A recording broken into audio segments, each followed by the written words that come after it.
Hello students, कैसे हैं आप सब। आज अपन एक टॉपिक के साथ है जिसका नाम है अपना क्या, गैल्वेनोमीटर। अपन मैग्नेटिक फील्ड में क्या बारे में पढ़ रहे हैं इस चैप्टर के अंदर। तो इसी से रिलेटेड ये अपना है पूरा का पूरा कि जो गैल्वेनोमीटर है, एक्चुअल में गैल्वेनोमीटर का रोल क्या है। गैल्वेनोमीटर को काम में लिया जाता है कि करंट के डायरेक्शन को क्या कर किया जाए, मेजर किया जाए कि किसी भी इलेक्ट्रिक सर्किट में करंट कौन सी डायरेक्शन में फ्लो हो रही है उसको मेजर करने का काम कौन करता है, अपने गैल्वेनोमीटर काम करता है। और गैल्वेनोमीटर एकमात्र ऐसी डिवाइस है जिसके थ्रू अपन मोस्टली क्या करते हैं, कई बार गैल्वेनोमीटर को वोल्टमीटर में कन्वर्ट कर सकते हैं, गैल्वेनोमीटर को अपन एमीटर में भी कन्वर्ट कर सकते हैं। चलिए बात करते हैं इसके प्रिंसिपल की। आप अगर देख पाएंगे कि अगर बात की जाए कि गैल्वेनोमीटर में एक रॉड लगी हुई है जो लगातार क्या करती है, रोटेट करती रहती है। तो इसके अंदर जो फ्लो होने वाली करंट है, इसका जो प्रिंसिपल है वो क्या है कि in the galvanometer total flowing current is directly proportional to the torque। जो इसके अंदर जो बलागुण लग रहा है, जो टॉर्क लग रहा है, क्या होता है कि जब इसमें ये जो अपनी क्रोड लगी होती है, वो क्रोड जब रोटेट करती है तो रोटेशन के साथ उसके अंदर जो फोर्स अप्लाई होता है उस फोर्स को अपन टॉर्क बोलते हैं। वो टॉर्क लगने वाला फोर्स वो डायरेक्टली प्रोपोर्शनल रहता है किसके, इलेक्ट्रिक करंट के। आपको पता है इलेक्ट्रिक करंट के लिए अपन टॉर्क ऑलरेडी निकाल चुके हैं कि टॉर्क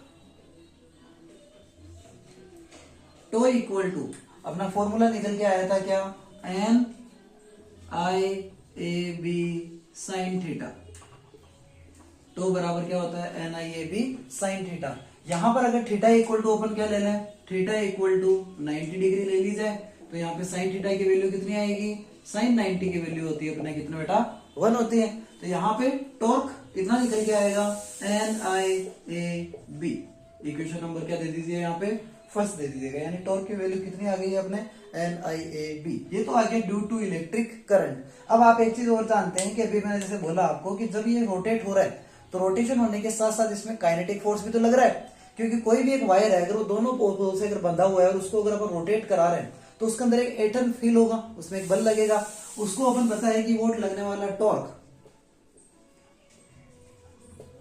टो बराबर क्या होता है, के फाई। तो बराबर क्या होता है यहाँ पे, के phi.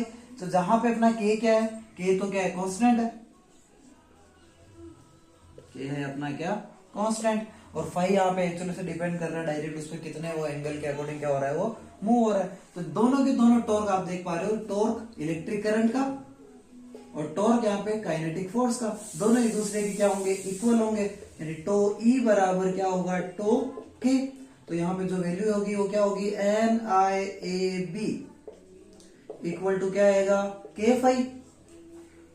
N I A B बराबर क्या आएगा यहाँ पे, के फाई। यहाँ पे अगर इलेक्ट्रिक करंट आई की वैल्यू निकालें तो आई बराबर क्या होगा, K phi upon N A B.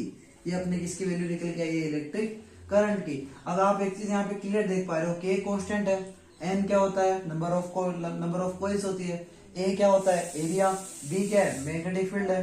तो आप यहाँ पे डायरेक्टली एक चीज देख पा रहे हैं कि जो इलेक्ट्रिक करंट है वो डायरेक्टली प्रोपोर्शनल है किसके, फाई के। इलेक्ट्रिक करंट डायरेक्टली प्रोपोर्शनल है किसके, फाई के। अपन ने शुरू में ये चीज बोली कि जो गैल्वेनोमीटर का जो प्रिंसिपल है वो क्या बताता है कि according to the principle of galvanometer total current flow in the galvanometer is directly proportional to the angle which is rotational angle. यानी वो कितने डिग्री पे वो रोटेट हो रहा है उसके ऊपर डायरेक्टली डिपेंड करता है। जितना ज्यादा रोटेशन आएंगे उतना ही ज्यादा उसके अंदर फ्लो होने वाली इलेक्ट्रिक करंट अपने को प्राप्त होगी। आई होप आपको ये समझ में आया होगा। Thank you, have a nice day students.